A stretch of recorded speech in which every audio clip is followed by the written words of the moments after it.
Crystal, umakting ka yung nasasaktan. Ang sakit, no? Nung hapon. Alam mo po na nga rin. Alam, ay, dito ka. Sige. Oo, dito ka nga, di ba? Teka, May tanong ako, sino kailangan ng tissue? May umiiyak dun eh. Ayun o, kita yung sipon. Tissue. Paabutan na lang po siya ng tissue. Salamat po. Doon, meron. Okay. Alam mo, Julie, mabuti pa. Bumalik muna tayo sa umpisa. Okay. May tatanong ako sa'yo, Julie. Oh. Ready ka na ba? Hindi pa ready yung piano eh. Sige, wait lang. Teka. Ay, wait lang. Ready ka na? May bago ako natuklasan kay Steph. Ano? Akala ko gagawin mo yung ginagawa mo, yung diba ganon? Ano yung ginagawa mo? Pagka na-excite ka, or kinikilig ka, ganon?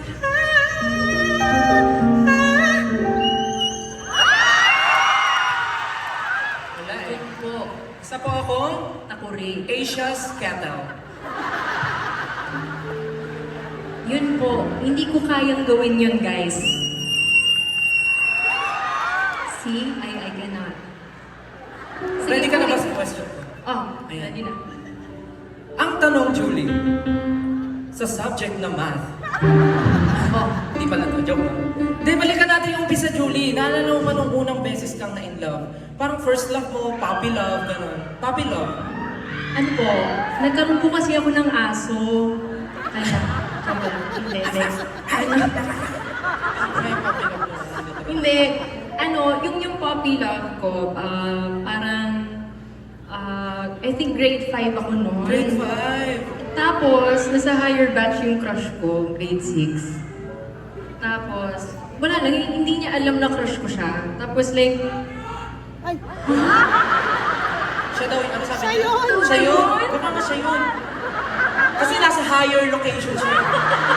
Sabi mo iba, higher batch. Ay, nasa taas siya. Higher location. Higher. Ako na siya. Baka nga ikaw yun. Ito yung sinayang mo. Sorry. May raver na siya. Ito sa likod nila. Kaya, So anyway, grade 6 siya. Tapos, kasi before hindi pa K to 12, di ba? So after ng grade 6, high school na ganyan. Eh yung school kasi namin, pagka grade 6, para may option ka to transfer. Oo, uso yun dati. So after ng graduation, like, syempre, graduate na siya, di ba? After graduation,